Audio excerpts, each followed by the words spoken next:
If you've been training perfectly for months and you look the exact same, I've got some bad news. The advice you think is moving you forward is probably the exact thing that's holding you back. There are 4 fitness rules that so many guys follow religiously, and every single one of them is wrong. Today I'm breaking down what they get wrong and what to do instead. No fluff, just what actually works. Myth number 1 is that more soreness equals more muscle. Here's the logic that most run on. Tear the muscle up, body repairs it bigger, more damage equals more muscle. Sounds right, but it's actually wrong. If that were true, the most damage possible, which is an injury, would build the most muscle. But that's not the case, it just hurts. What actually drives growth is something closer to a dimmer switch in your muscle. Let's just call it your growth signal. Your warm-up sets barely switch it on, whereas your last few solid reps in a set is what crank it all the way up. That's where your body recruits everything it has to move the weight, and that's where the growth signal peaks. Once it's maxed out, doing more, another drop set, another superset, another forced rep, that doesn't turn the dial up anymore, it just adds more damage that you have to recover from. Early on in a new program, you'll feel wrecked and barely see results, but that's because your body is repairing the damage instead of building new muscle tissue. Stick with it a few weeks, think 4 to 6 weeks, and that's where it all shifts because your body's adapted, so that's when it starts to actually build muscle tissue. So what you should do instead of adding crazy amounts of volume is this. Pick 2 exercises per muscle group that hit it from different angles. So an example would be for back, you can hit a pull movement that pulls from vertical, which would be pull-ups, and you can hit a pull movement that pulls from a horizontal angle, like rows. 2 hard sets of 6 to 12 reps is plenty. Make sure you push the last few reps of every set to failure. That's where the real growth happens. And make sure to run the same exercises for weeks at a time. That's where you see the most progress. Switching it up doesn't equal any more gains.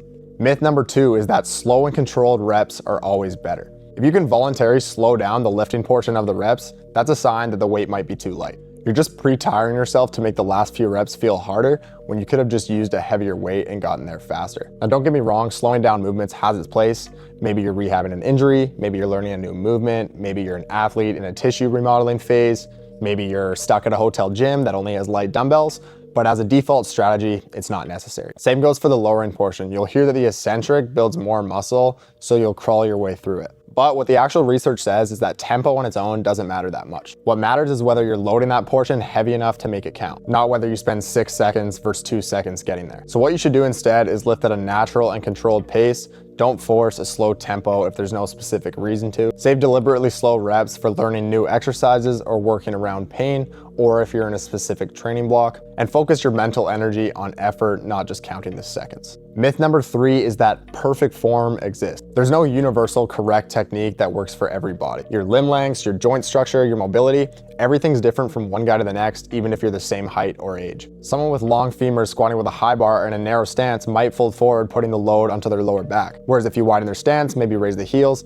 shift to a front squat pattern, then that's the same person with a completely different result. Instead of chasing one textbook version of every lift, you should base your setup against these 4 things. 1, does it target the muscle you're trying to train? 2, does it let the muscle move through a full range of motion? 3, does it keep stress off of everywhere else so the target muscle fatigues first? And 4, can you repeat it consistently rep after rep? If those boxes are checked, your technique is most likely right, even if it looks a bit different from someone else's. So with this information, what you can do instead is stop copying someone else's exact form and instead work on building it around your body. And use smart progressive loading that prepare your body for real life positions instead of avoiding them out of fear. Myth number 4 is that cardio kills your gains. Now this one's been around forever. Lifting builds muscle, cardio breaks it down, do them both and it just cancels out. It's called the interference effect, and yes, it's real, but it's nowhere as big of a deal as some of the media makes it out to be. Cardio isn't there to build muscle or burn fat directly. Its job is improving your heart, lungs, and recovery capacity. Better cardio fitness means better recovery between sets, better performance in the gym, and a healthier life outside of it. So if you're still worried about cardio eating into your gains, here's how you can stack the deck in your favor. Separate your cardio and lifting days when possible. If not, make sure you do your cardio after your lifts. Favor lower impact cardio like a stationary bike or an incline walk